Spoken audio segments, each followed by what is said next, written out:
Hi, I'm your host, Marsha Florence for Just Ask. Today's show, ladies and gentlemen, is What's My Legal Rights? Hurry back and join us.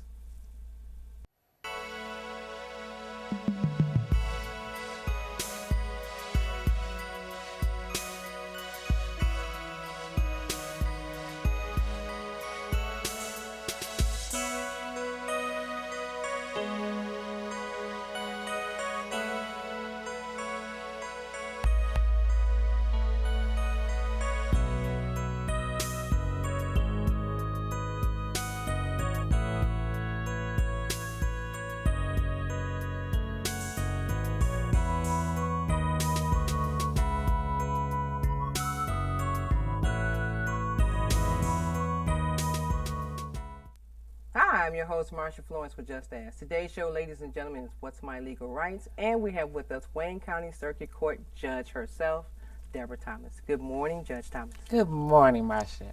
Glad to have you here. Thank you for the invitation. Oh, okay, I feel good now. Now, Judge, what we normally do is have a different person from the legal system come in and tell us something about their type of work that they're doing. And since you're a judge, tell us a little bit about yourself and what you reside for. I sit in the Wayne County Circuit Court. I have been there for 21 years. The Circuit Court handles a variety of matters. We do general civil. A lot of folks would think of slip and fall, dog bite, auto accidents, things of this nature. We take those cases where individuals are seeking more than $25,000 in damages. We do family law cases.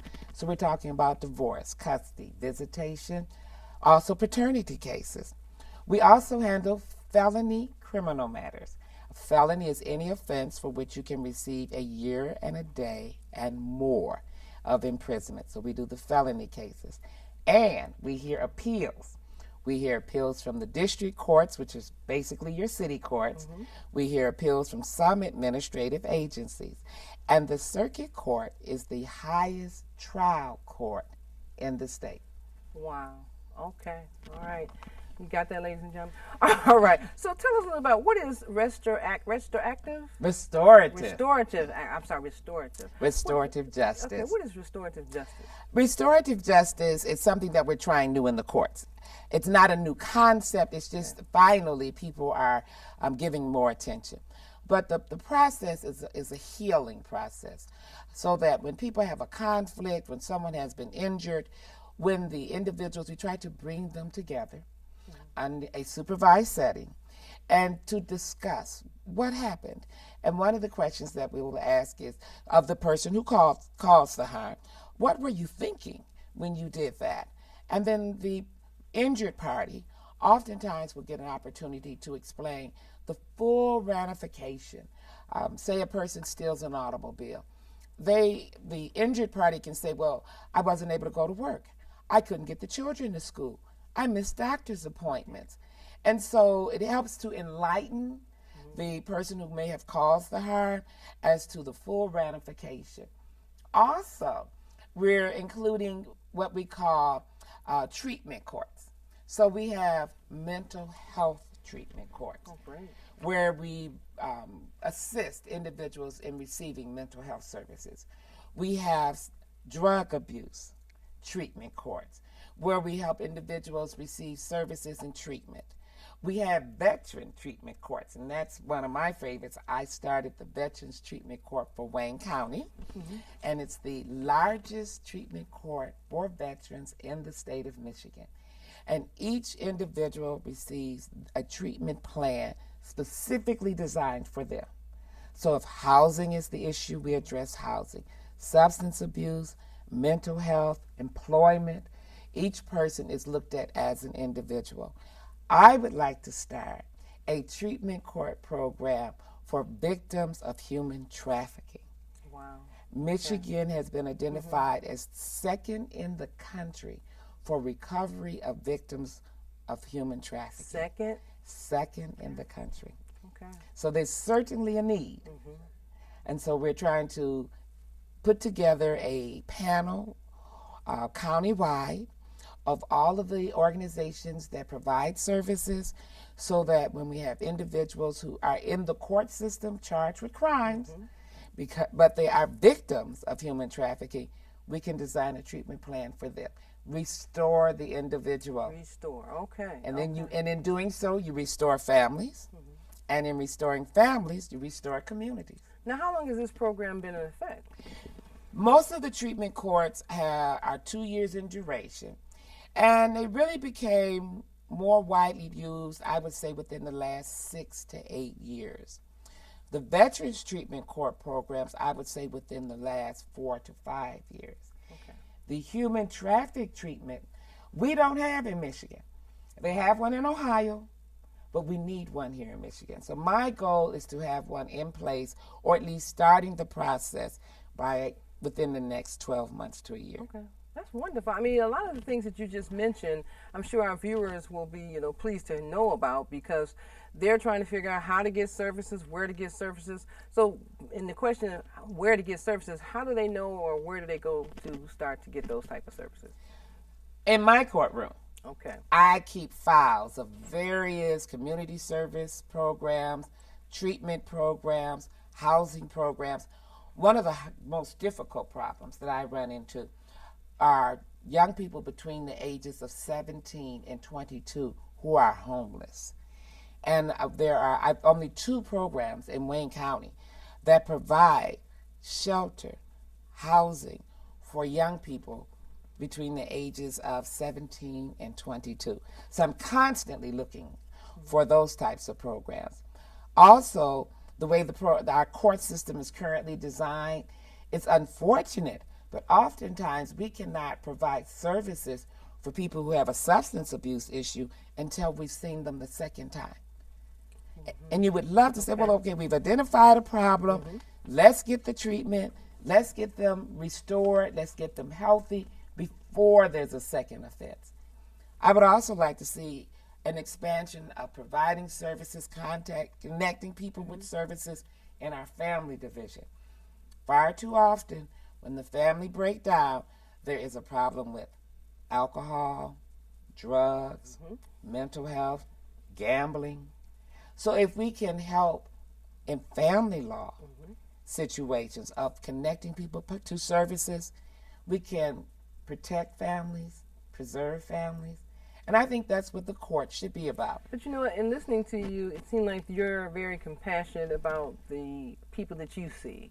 Okay, when they come to your court, you can see more into it, just beyond the fact that they're there for a situation that has occurred. I think the court should be part of making the situation better. And to try to find out what is the root cause, what's causing the disruption in people's lives, and trying to assist in restoring peace, harmony. I think the courts are about trying to make our society more functional, and so that our communities are more peaceful. And quite frankly, when people generally end up at the courthouse, it's because something's gone awry. Right, it's out of control. It's out of control. And so part of our job is to resolve disputes, but also to try to send people, when they leave the courthouse, in better condition than they were when they arrived.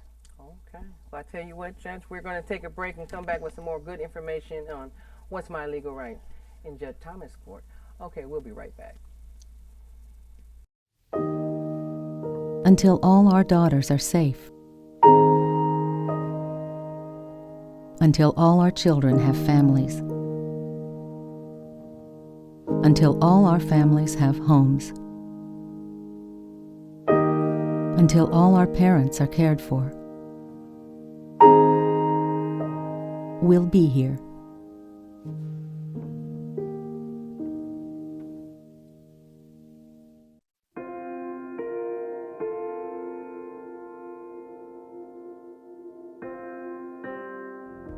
I really didn't want to tell anybody, and I didn't.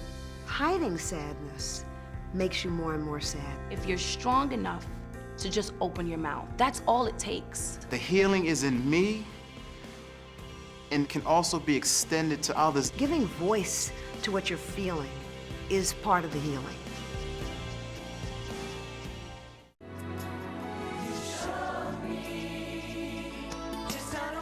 Appreciation, pass it on. 'Cause Mom, you always were the perfect. A message from the Foundation for a Better Life.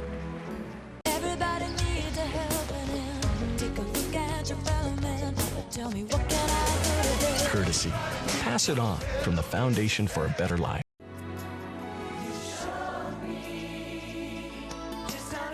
Appreciation. Pass it on. 'Cause Mom, you always were the perfect. A message from the Foundation for a Better Life. And welcome back to the show. Now, those of you who are just not joining us, it's What's My Legal Rights Day, and we have Judge Deborah Thomas in our hot seat, which is not really hot, it's just nice, okay? So overall, ladies and gentlemen, now, what you heard Judge Thomas say earlier is about the different versions of what you do when you come to the courthouse, what you may have, services you may need. But one I know in particular, a lot of people are always overly concerned about, and that's expungement. So Judge Thomas, can you tell us a little bit about expungement? Expungement is equivalent to forgiveness and redemption. It's about second chances. The vast majority of our criminal statutes, when a person violates the law, most of them will say the maximum penalty may be 5 years in prison. If you are, the offense could allow a judge to sentence you to a year and a day or more, it's a felony in Michigan. People oftentimes are more often placed on probation than they are sent to prison. But we do have a large number of people who have been incarcerated over the years. The law allows that 5 years after you have completed parole or probation, for most offenses, you can ask to have your record sealed. All right, it's always available to the government. Okay. And there are certain offenses that cannot be expunged.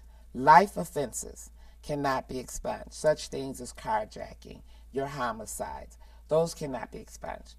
Criminal sexual conduct 1, 2, and 3 cannot be expunged. Traffic offenses cannot be expunged. Now the law has been changed up until last year. If you had a traffic offense, say driving without a license or no proof of insurance, you couldn't apply to have a misdemeanor or a felony expunged, but that has changed. It's no longer a barrier. And what it does is you make application to the court to have your record sealed, and that allows for individuals to seek employment, gain apartments. We've had people who could not find housing because they may have a conviction. Financial aid for job training, admission into job training programs. What has occurred is that people who have been convicted of a felony, for example, if you have a temporary license plate in your car, the paper one, and say it expires on the 13th and you can't get to the Secretary of State, so you change the 13 to a 18. Okay. That's a felony. Wow. And an individual could be denied employment, housing, and people have had those limitations 10, 15, 30 years after they may have committed the offense. And it's an economic hardship not only for the individual, but for their families who are supporting unemployed folks. That money could be used maybe to save for a younger generation to go to college. Self-esteem is an issue. When you meet someone, after exchanging names in conversation, people will generally say, well, what do you do? And people who have a felony conviction often can't answer that question with, well, I'm a housekeeper, or well, I'm a secretary, because they are denied employment. Yeah. It's also an economic hardship on our finances for the state. Those people, if they had jobs, would be paying taxes. Okay. So it's a hardship for the state. It does not create a situation where a person would necessarily be able to get employment where they could cause additional harm.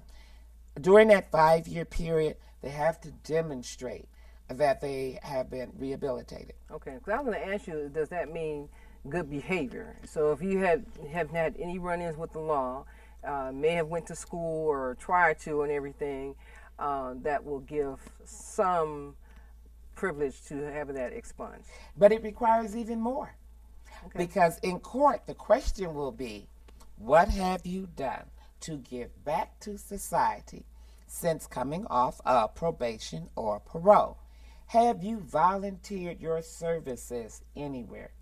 Have you done anything for anybody else without demanding payment for it? So that's key. Okay. So, I mean, everybody is obligated to follow the law and stay out of trouble, but to give back, that's the additional And that's good. I threshold. mean, if a person knows that they want to apply for expungement, I mean, they should have done some community services way before then. Yes. You know, and show good faith in what they were doing to say, Your Honor, I've learned my lesson, and, you know, for me to be able to receive a Pell Grant or to go on with my life successfully, I have volunteered my time in this particular area. But now at this point, you know, I need some help myself with the expungement. I mean, bring something to the table so that you all will, you know, say, okay, I'm going to hear you out at least. in the Exactly. beginning. Okay. And to demonstrate that you have grown from Correct. the experience. Right. So let me ask you this, and this is way off, but how are the judges elected? Judges are elected basically every 2 years. Okay. And they're placed on the ballot in their own separate category. All judges are elected on that part of the ballot that is labeled nonpartisan, because judges are supposed to make their decisions based on the law and the facts, not based on any type of political preference. So you're supposed to be nonpartisan. So they put that language on the ballot. Most judges serve a 6-year term. If a judge leaves early, then the governor may appoint someone to fill that position. Okay. But the first time an election comes up for that jurisdiction, district courts are basically city courts. Circuit courts are counties, sometimes 2 or 3 counties if it's a small populated area. Court of Appeals can be 6 to 7 counties. Okay. And the state Supreme Court is statewide. And that's the one that has the 8-year term. So when people want to vote for judges, which they should, because it's far more likely any citizen in the daily course of business will come in contact with a judge than they will any other elected official. So they should exercise the right to vote, and they should inform themselves about, well, who's seeking that job? And is that the person I want sitting there? So they have to go to that part of the ballot labeled nonpartisan. Okay. Sometimes it's on the back, sometimes it's on the bottom. I always tell people, vote for justice first. Vote the nonpartisan ballot first. That way they have justice at the front of their mind. So when they vote the remainder of the ballot, they're looking for justice in the executive branch. They're looking for justice in the legislative branch.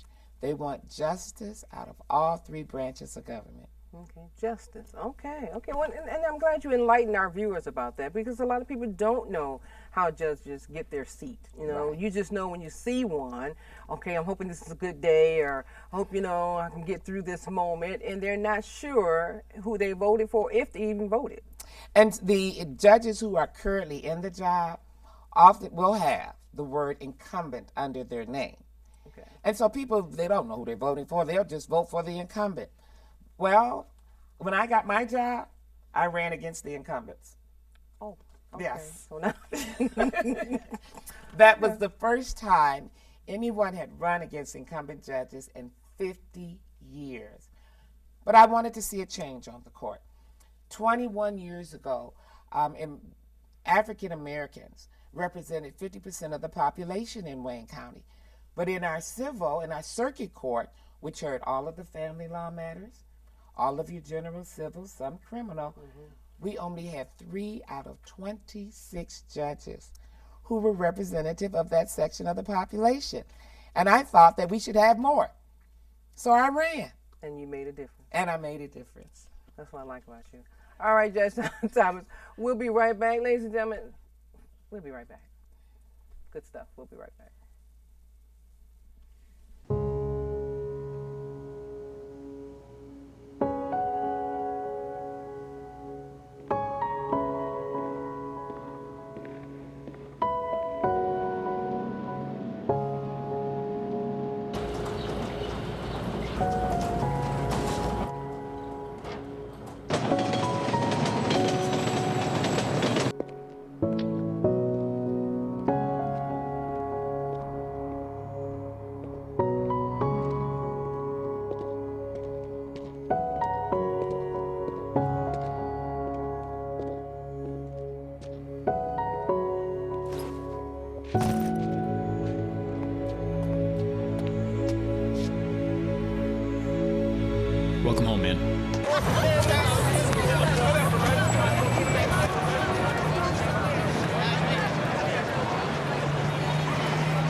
welcome to the last half of the show. Now, ladies and gentlemen, I've enjoyed Judge Thomas today, and I hope you have too, because she gave us a wealth of information that some of you really need to know about. So I know somebody's still saying, ask her another question about expungement. I got it. Okay. So, Judge, what I want to know, along with the expungement part in particular, does a person have to have expungement first before they're allowed to vote? In Michigan, people who have been convicted of a felony have a right to vote. The only exception is if they are incarcerated. If they're waiting trial, they can vote absentee. And people who have been convicted of a felony, the felony conviction does not have to have occurred in Michigan. You can have been convicted in Kentucky 10 years ago, moved to Michigan. People convicted of a felony in Michigan can vote in every election. In Michigan. In Michigan. Okay, so that law may not be across the board. That's not in every state of the union. Okay. But in Michigan, you can vote. Wow. Okay. And I'm sure our viewers are enlightened to hear about that, because a lot of ex-offenders are saying, man, I just wish I could vote. I lost my right to vote. Not in Michigan. Okay. They can register, they can and should vote. I encourage everybody to be a part of the process. If you're entitled to a vote, go vote. People who've been convicted of a felony living in Michigan can vote. Now, during the time that they're registering for vote, will it be noted, or should they actually announce that, yes, I am an ex-felon, but I have my rights to vote? Nope. Okay. Just go fill out the voter's registration and head to the polls. Okay, you guys heard that. Okay, well that's wonderful to know, though. A lot of people don't know that they do have the right to vote. Okay, ladies and gentlemen, you got to just visit the courthouse and learn some things, because actually you're fearing something that you really don't have to fear. And Judge Thomas here today is letting us know that some of the things that you may be in fear of, if you just come. Can they go to the courthouse first? I should ask that. Can they come to the courthouse and just learn some of the very things that you told us about today? I always encourage people to come to the courthouse. Okay. It's a public building. The courts belong to the people. They won't know what's going on at the courthouse. Just come down and observe. Okay. I'm one for that. Now, I want to talk about this wonderful award that you have on the table here. She's all smiles. Okay, so tell us about this award here that you received. I received a Lifetime Achievement Award from the Art Detroit organization. And ART is an organization that assists individuals who are members of the disabilities community. They mentally or delayed or developed is their specialty, but they are part of the disabilities communities, and so am I. So I am so proud that one of my groups, take a look. Oh, yes. I'm proud. Wow. Developmentally delayed is what ART services, and they have been in business, I believe now it's been 65 years. They've only given out 7 Lifetime Achievement Awards, and they gave recognition to my work being a member of the disabilities community. I was the lead plaintiff in a class action lawsuit against an airline and an airport. We didn't win any money, but we won enforcement of the Americans with Disability Act for every airline, every airport that services an American airline in the world. That's way worth more than money. That truly It is. really, That truly is. It allows people with disabilities the ability to travel. Children who want to go away to school, to college, they can enroll in schools that are outside of the state and fly. People who have grandchildren, and the grandchildren may live in another state, they can go visit their grandchildren with ease. They don't have to worry about barriers that may be in place. People who have professions and want to participate in professional organizations or training, they can go to these programs, enhance their opportunities for a promotion. In the 21st century, travel by air is going to be massive. And in order for those who are members of the disabilities community to fully engage, the airlines, the airports across the world now have to comply with the American Disabilities Act. All right. This is worth it. Okay, this is worth it. Yes. That is wonderful news, and I'm sure our viewers We'll appreciate hearing everything you shared with us today, from the beginning of the courthouse all the way down to this wonderful and beautiful award that you received from ARC. You've done some wonderful work, and I congratulate you and continue your great work. Thank you so much. Oh, Lazy, I'm just excited because look, all the wonderful things you told us about today. It's like questions that you all have for me all the time. But ladies and gentlemen, I always tell you, if you have a question for Just Ask Talk Show, Twitter, hashtag Marsha at Just Ask Talk Show, 1-800-323-5336, 1-800-323-5336. All that information is at the bottom of the screen. You can always just contact us and give us a show idea, or if you want to see some of our guests, such as Judge Thomas, you can always just call us and ask us to connect you with someone from our show. Now, Judge Thomas, I had to get that out because people are definitely going to be enlightened by this particular piece today in reference to how wonderful you deliver the messages of what goes on in the courthouse, and most people really don't know. They should come and visit. The courthouse belongs to the public. They can come down. You will have to go through the metal detector. Okay. Cannot bring your cell phone inside. But come down and sit and watch. Do you want to know what the judges are doing? Do you want to know what it's like to serve on a jury? Come down and watch. That's a good idea. And and a lot of young people, when they're deciding their careers, they definitely should come and decide, do I want to be a judge or do I want to be a lawyer? Or a court reporter. Or a deputy. Okay. Clerk. There are a lot of jobs in the courthouse. It sure are. And this is another way to connect with the general public, to find out what goes on, instead of just assuming that when my brother had to go to the courts yesterday, what happened? No, you can actually come down and observe. Come down and observe. And I think it's a wonderful field trip for teachers to bring students. Wow. They will learn a lot. Wow. Wow. Yep. Okay, well, after today's program, somebody's going to make a field trip to your chambers, okay? They're like, okay, she was the lady said that we can come down here. It's okay. Wow. I'd love to see them. Well, hey, we'll encourage that, okay? So will you come back and see if it's again? Most definitely. Okay, well, we really enjoyed having you today. Thank you. I've had a wonderful time. Thank you. Okay, well, ladies and gentlemen, like I said, I was excited today because Judge Thomas gave us so much information, and I know you as the viewers want to learn some more, so definitely look us up and tell us what you think, and check out all of the stations that you can find us on. I'm your host, Marsha Florence for Just Ask, and what do I always say? If you know a person with a disability, or if you just have a general question, don't be afraid to ask. Just ask. I'm your host. Thank you.